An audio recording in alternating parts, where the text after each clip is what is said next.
Naimbag na aldaw kada kayo aming kakabsat and welcome back to my channel. Isang linggo na po ang lumipas mula nung umamin si dating Pangulong Rodrigo Duterte sa mga krimen na kanyang ginawa.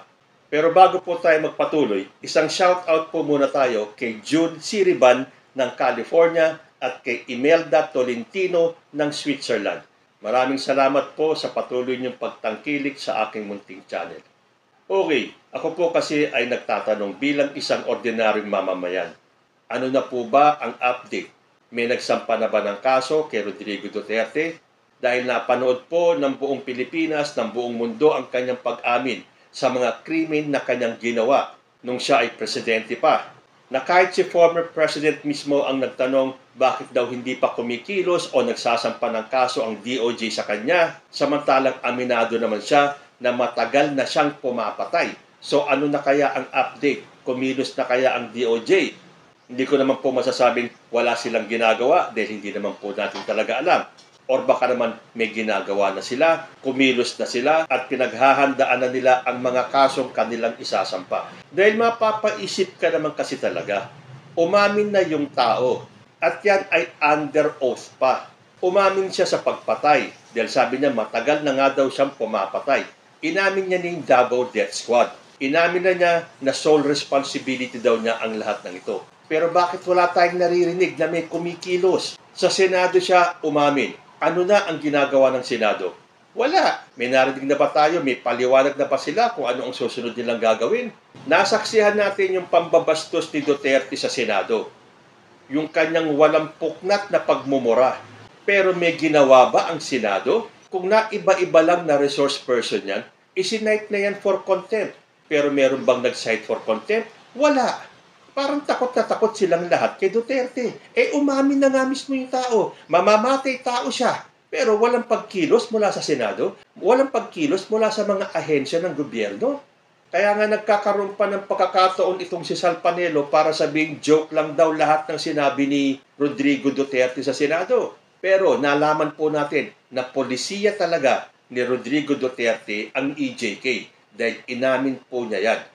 Ayon po dito sa balita sa GMA News, extrajudicial killings can be concluded as being policy during the Duterte administration's war on drugs. Yan po ang sinabi ni House Quad Committee Chairperson Robert Ace Barbers.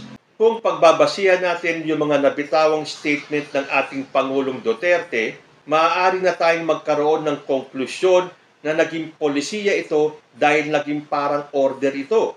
Pero sabi nga natin, pag-aaralan natin, iimbestigahan natin kung sino-sino ang may accountability dito.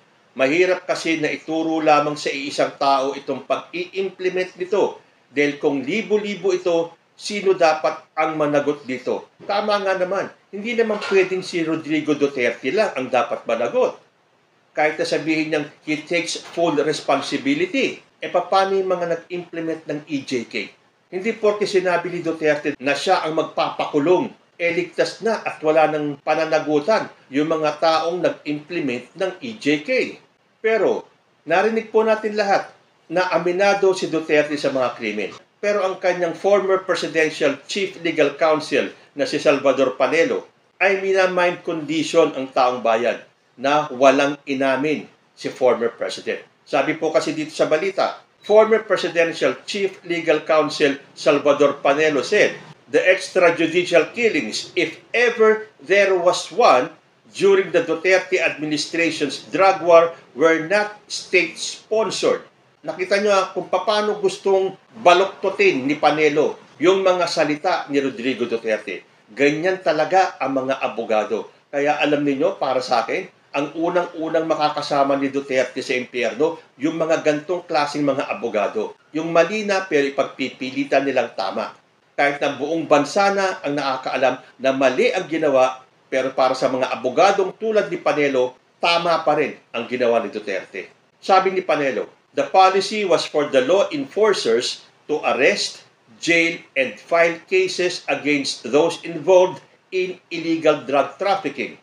And if there is any violent resistance from the suspects to overcome it with reasonable force, including killing them, which is lawful under the law following the principle of self-defense. Yun ay kung talagang self-defense. Hindi ba si Duterte mismo ang nagsabi na sinabi niya sa mga polis to encourage the criminals na lumaban para pag sila ay nanlaban, patayin. So nasa batas ba yun? Lawful ba yun tulad na sinasabi ni Panelo? Na kapag nanglaban sila, patayin? Samantalang kaya nagkaroon ng violent resistance ay dahil inudyukan sa utos ni Duterte, udyukan ng mga polis ang mga kriminal para lumaban. At kapag nanlaban, todasin. Yun ang polisiya ni Duterte.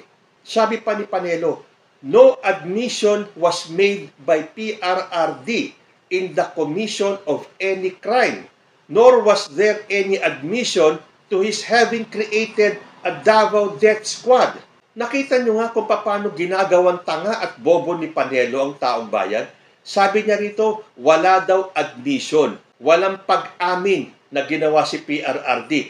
Samantalang rinig na rinig po natin, nagtataka pa nga si Duterte kung bakit hindi siya sinasampahan ng kaso ng DOJ samantalang matagal na akong pumapatay.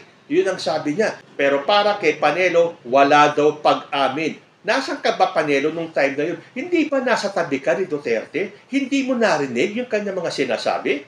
Wala din daw pag-amin sa Davao Death Squad. Samantalang itinuro pa ni Duterte si Bato de la Rosa na naging Death Squad. Hindi kaya nahihiya si Panelo sa ginagawa niya?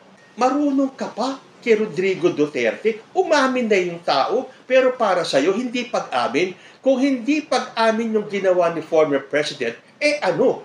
Hindi ba sinabi pa ni Duterte na ang kanyang death squad were made up of gangsters? Pero kung gangsters ang kanyang death squad, bakit niya itinuro yung mga taong nandoon, yung mga polis na nandoon, nakasama sila sa death squad? Sinabi pa niya, yung isang senador dyan, death squad yan, referring to Senator Bato de la Rosa. Sa bagay, sanay po tayo sa paiba-ibang statement ni Duterte. Pero this time, dahil siya ay under oath, wala po siyang kawala. Kahit na ano pang pagtatanggol ang gawin ni Salvador Panelo, there is no way out for Rodrigo Duterte, kundi ang to take responsibility dahil sabi nga niya, he will take sole responsibility for the crimes committed during his term.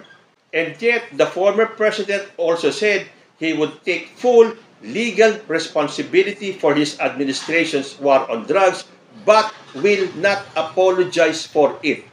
Okay lang, hindi namin kailangan ang apology ng dating Pangulo. Ang kailangan ng taong bayan ay makitang panagutan niya lahat ng kanyang ginawa. No apologies needed. Pero dahil sinabi mong you will take full legal responsibility, yan ang hinihintay ng taong bayan. Sabi pa ni Duterte, my mandate as President of the Republic was to protect the country and the Filipino people. Do not question my policies before I offer no apologies, no excuses. I did what I had to do. Whether you believe it or not, I did it for my country. Well, kung tutuusin, lahat ng mga presidente, yung mga polisiya nila, they will do that for their country. Nandun na tayo. Pero lumagpas naman po si Duterte. Akala niya siya ang Diyos, na siya ang may karapatan magdesisyon kung kailan ka mabubuhay, kung kailan ka mamamatay. Hindi natin matatanggap yung kanyang polisiya. Dugtong pa niya, the war on drugs is not about killing people. It is about protecting the innocent and the defenseless.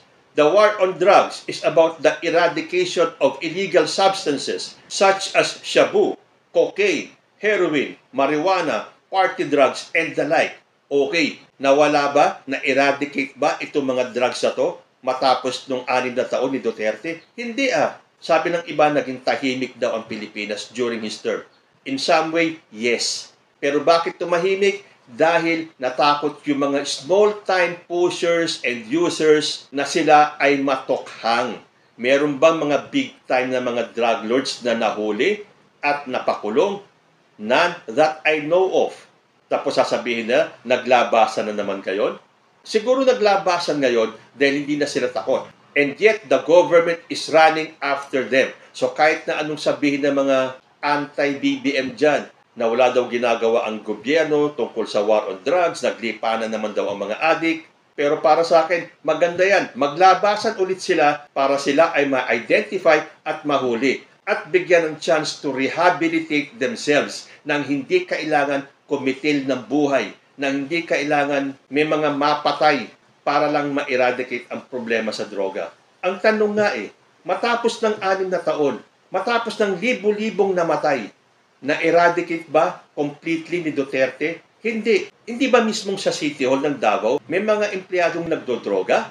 Hindi ba sa Davao nababalitaan din na maraming mga nahuli mga droga? So kung sasabihin na tagumpay ang war on drugs ni Duterte, naging malinis ba ang Davao sa droga? Hindi. So tama nga lang na Duterte should take full legal responsibility.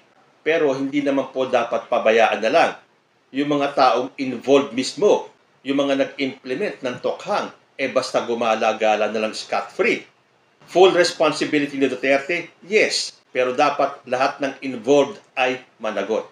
Ngayon, kung walang mangyayari dito sa kaso ni Duterte at walang kikilos para sampahan ng kaso si Duterte, ay kailangan na pong papasukin ang ICC. Then isa po sa panuntunan ng ICC na kapag wala silang makitang justice system or para sa kanila ay wala silang nakikitang pag-ikot ng hustisya, that will be the time para sila ay pumasok.